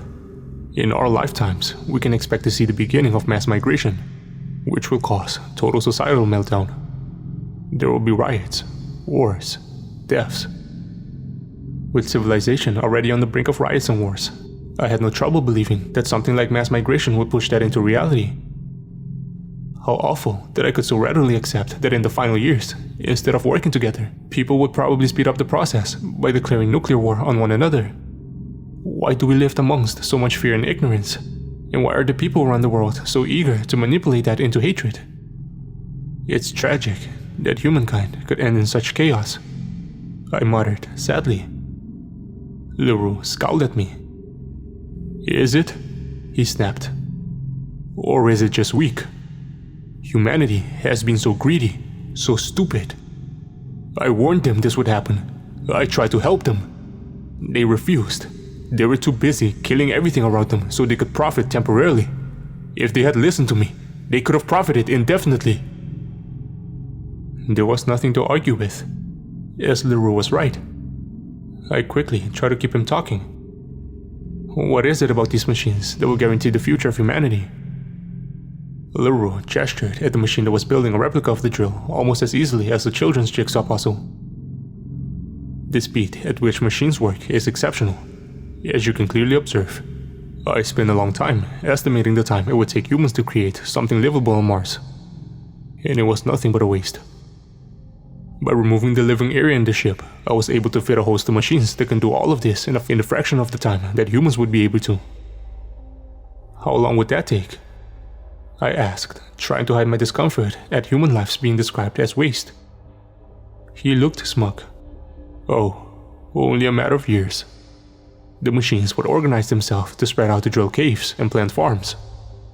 If there are any issues, they can be sent more instructions from Earth. I could do that from this very building. Eventually, it will be ready to introduce human life. And then you would send those that you have sold tickets to. I felt nervous approaching the subject, but I had to. My brain was telling me to remember the sort of person that LaRue was, because everything he was telling me was making too much sense. I knew it was important not to allow myself to sympathize with him, to get too wrapped up in his plan. I had to remember what he had done to Ben and Lottie. He ignored me though, instead continuing in his own way. I knew that the method to pursue in order to ensure survival would be to have machinery in control of pretty much everything happening on Mars. We have 1 ship built already, waiting in a secret location. But we'll need 3. Another to take more machinery, more technology. And a last one to take the only humans who will survive. So, you sold tickets onto the ship? I pressed again, determined to get a response. Why? To raise money to build them? Yes, and to make people work towards its success. People generally have no interest in something, however important, unless it involves them or their families. Humans are such selfish creatures. Misleading them was absolutely necessary. I found myself becoming increasingly frustrated with LaRue. What's the point in showing me all of this if you're just going to speak in riddles? My voice had risen slightly, and my anger was showing. Immediately, 4 drones flew in and hovered between LaRue and I. I could just about see my name and stats on the screen. Underneath was a button that said disengage. LaRue looked at me pointedly, his finger hovering over it. He seemed to pause for a moment before pressing down. The drones immediately flew away. Best not to raise your voice in here, Haley. I told you, you must stay calm. If I hadn't set you up on the system, they wouldn't have been so patient. He gave me a minute to relax, then carried on. The cost of transporting people is large, and I told him that so many years ago. I told them they needed to start investing in it, but they refused to because they were incapable of seeing the bigger picture. Now, the cost of importing machinery is also large, and if you had the choice to spend money on humans who would slow the production of a colony to dangerous levels, or to spend money on transporting technology that could do it in a fraction of time, which would you choose? Is there really any choice in any of this? LaRue laughed. No, of course not. It interests me though. I've been looked at as a monster for being prepared to do whatever it takes to ensure we can survive. Yet the monsters are the ones who got humanity in this mess in the first place. People are so quick to cry ethics until they're directly affected by it. I'm prepared to do whatever it takes to save humanity. Surely, that makes me a hero, not a villain. He led me into a new room, and once the door closed behind us, silence filled the space. This room was worlds away from the factory scene behind. From floor to ceiling, every wall was covered with massive mahogany bookcases that were filled to the brim with books. There must have been hundreds of thousands of volumes. Ladders on wheels leaned against each bookcase, so access to all was possible. In the middle of the room was a large Persian rug, which housed a selection of expensive leather sofas and armchairs, a drinks cabinet, and a desk. On the desk were 3 large hard drives. LaRue made his way over, and I heard the chink of glass. But I couldn't take my gaze away from the magnificent collection of books. I eventually turned my attention back to LaRue. He was sat in one of the armchairs, watching me intently. Once again, he looked predatory, with something in his eyes suggesting he could pounce at any moment. I felt the urge to run, but there were 2 drinks on the table next to him, and I knew he expected me to join him. I focused on the beauty around me rather than the fear inside. I could spend an age in here, I said, taking a gulp of my drink, still looking around in wonderment. Indeed, he said. This room holds the absolute best of humanity. If you take everything meaningful that humankind has achieved and condense it into raw data, you can fit it on devices so small they can fit into a pocket. One day, artificial intelligent machines will be able to continue their research and eliminate the need for humankind themselves. I felt very uneasy about what LaRue was suggesting.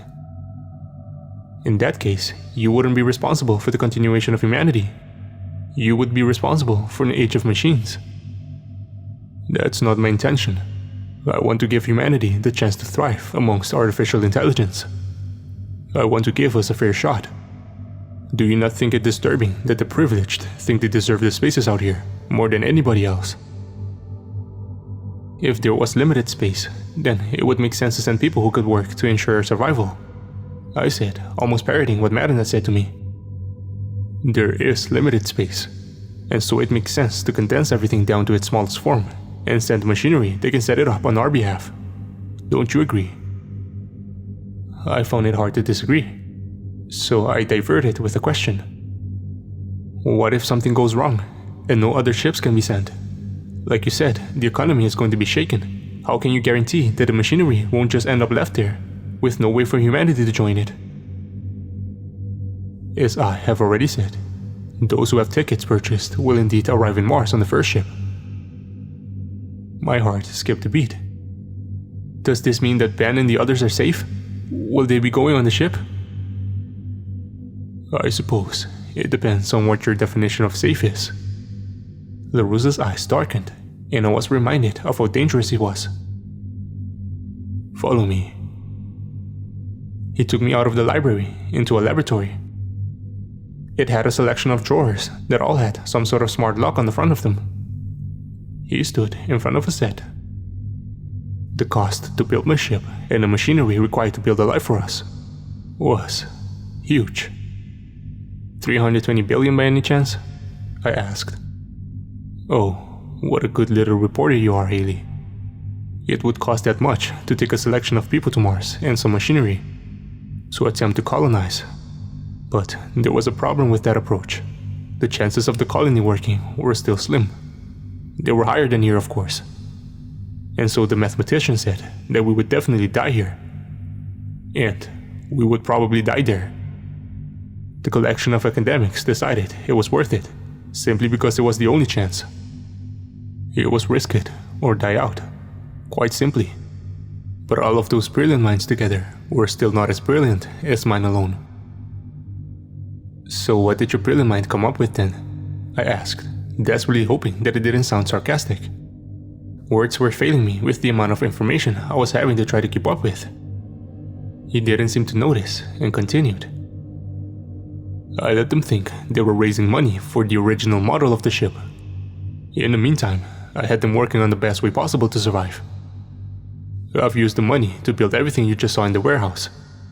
And all of my designs will actually give us a fantastic chance of survival. Their latest research will add a lot. So, you lied to them then, and sold people tickets onto a ship that they never had a place on. Oh, they have a place, Haley. He held his device to the drawer, and it popped open. He hovered a hand over it, turning to me before reaching inside. One of the things that angers me the most is that those cowardly little imbeciles only managed to raise the money when they believed they were ensuring their own line. Their privileged young would be the first wave of humans on Mars. They didn't care about the others left behind. They thought their wealth made them more important than all the rest of humanity combined. The academics had no choice but to watch valuable space being taken up by politicians' brats and bankers' spawns because it was essential to raise the money. However, I found an alternative solution, which fulfilled my promises without compromising the chances of humanity's survival. He pulled out a small glass case from inside the door and looked at me expectantly. "What is it?" I said, completely lost.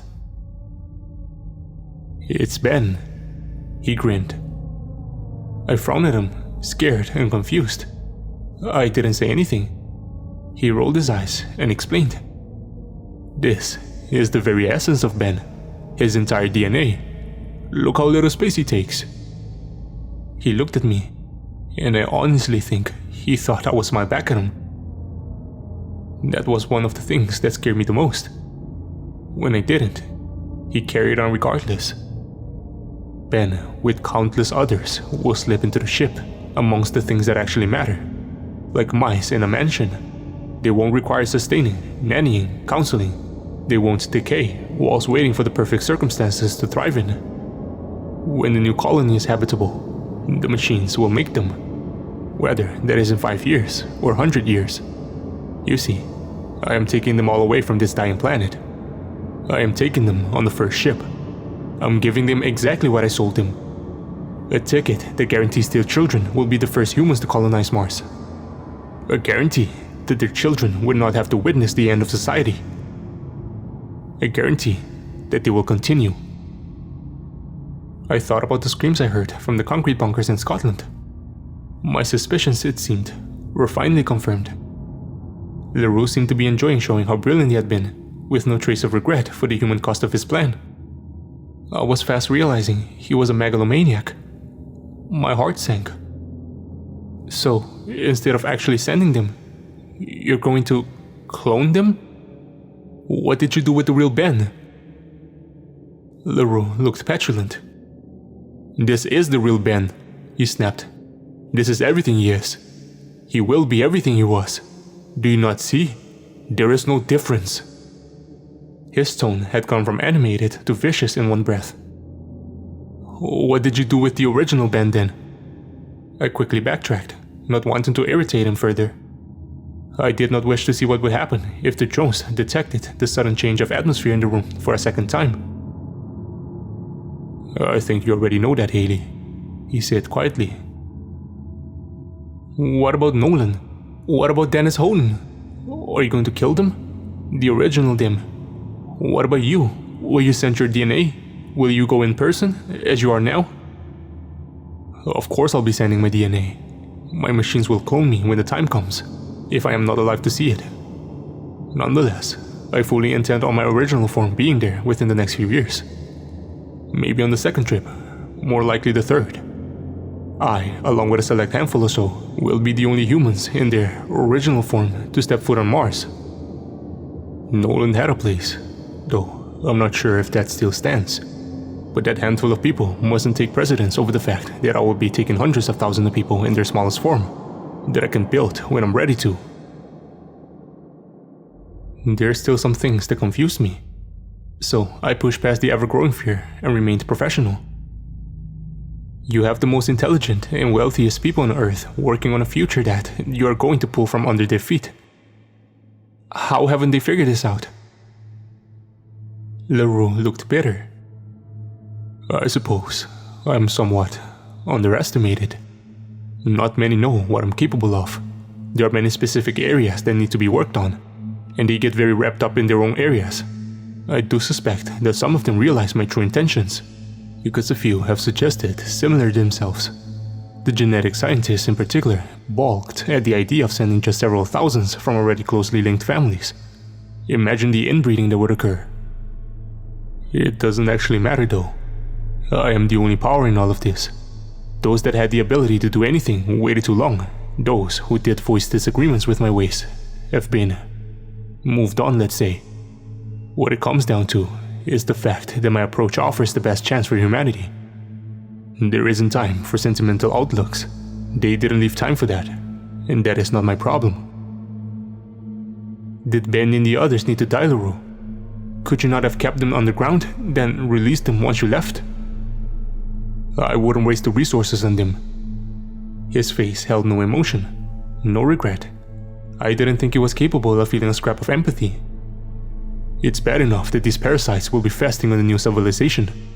Letting this new generation of the delusional elite also continue to drain the last embers of life from Earth seemed unfair. But it's human life. Someone's son, someone's daughter. I tried to reason with him. As were all those that would have been left behind. Aren't you someone's daughter, Haley? I closed my eyes and shook my head, trying to shake away the confusion and moral contradictions that overwhelmed me so. I hated myself for the part of me that could see the sense in what LaRue was telling me.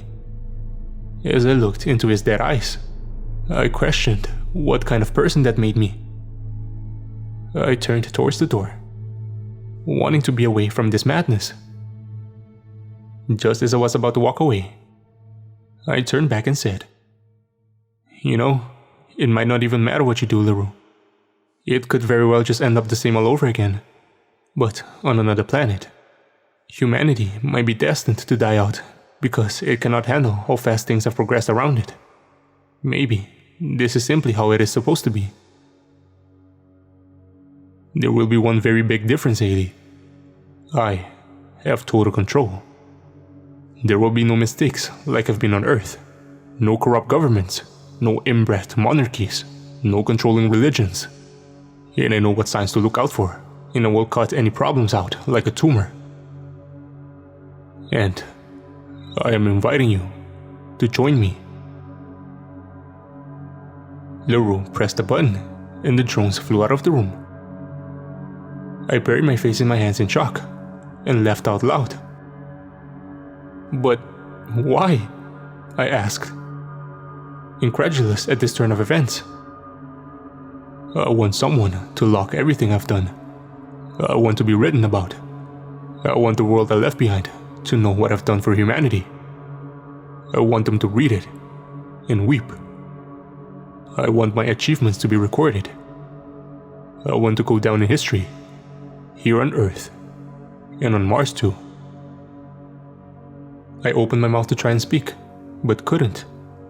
I didn't know what to think, let alone say. LaRue held his hands up. "I'm handing you the best choice of opportunities that a journalist could dream of. You can stay here. You'll witness the beginning of the end of civilization and get to break the story of how the world will end and my intentions for a future. Once I've gone there, there will be no more press blockers. You'll be free to report. Or, you can pick the wild card. You can shadow me for the remaining time here, spending the days recording the work I'm doing and the nights learning to understand it. You can leave with me when the time comes. You can continue studying and recording throughout the journey. Then, you will start a new life on Mars. With me." I must have grimaced, because he laughed. "Don't flatter yourself, Haley. I am in no way attracted to you. This is strictly academic." He waved towards the doors then, as though he was showing me a way. "You have enough information now. It's time to leave. You have until next month to make your decision."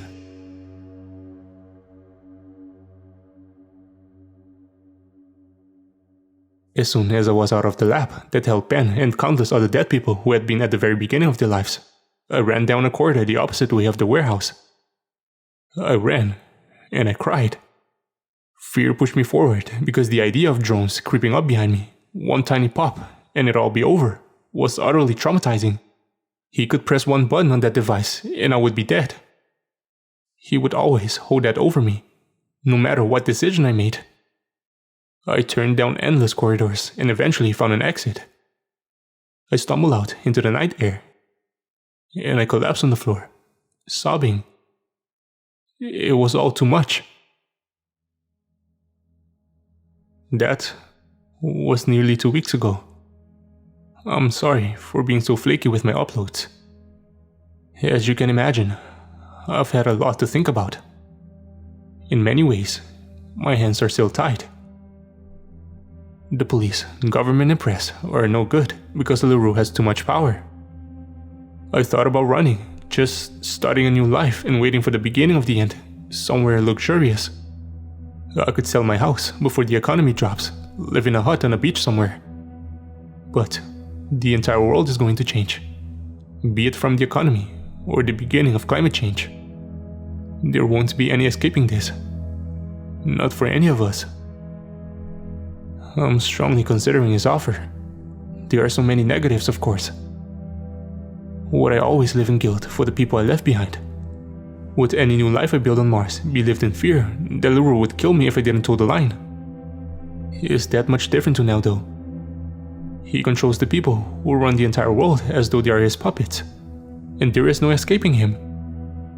Would it really be much different on another planet? But who would not want to witness what must surely be the greatest adventure in the history of humanity? I could stay here and die slowly and miserably, or I could escape and see the new wave of evolution. I could go down in history.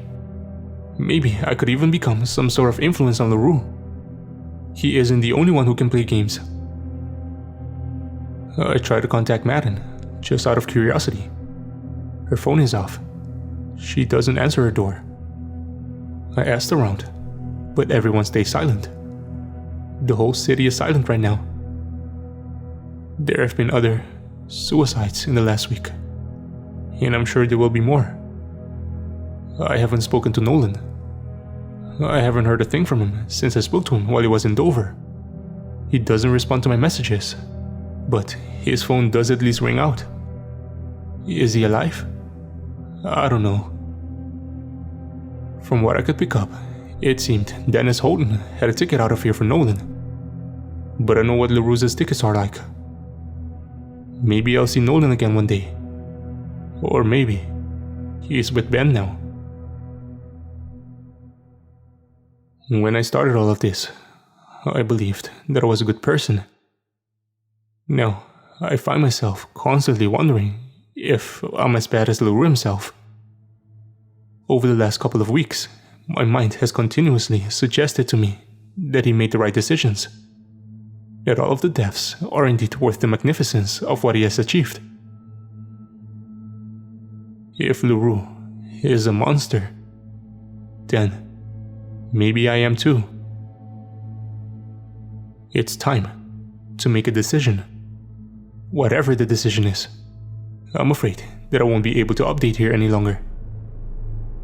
If I decide to take LaRue up on his offer, then I will appreciate the need for total secrecy until I can break the story properly. Until it's the right time. And that won't be as a journalist. It will be a book about the life of the world's greatest mind. Because no matter how much I despise the way that LaRue has done things, I can't help but see how brilliant he actually is. Dangerously brilliant. But brilliant all the same. And if I stay, well, I don't think I would be able to go back to reporting about petty crime and local council corruption while I wait for society to melt down. Not after this. It just wouldn't do anything for me anymore. It all seems quite pointless. Everything here seems pointless. But maybe there is meaning. Maybe I can find something from all of this. Maybe one day there will be more.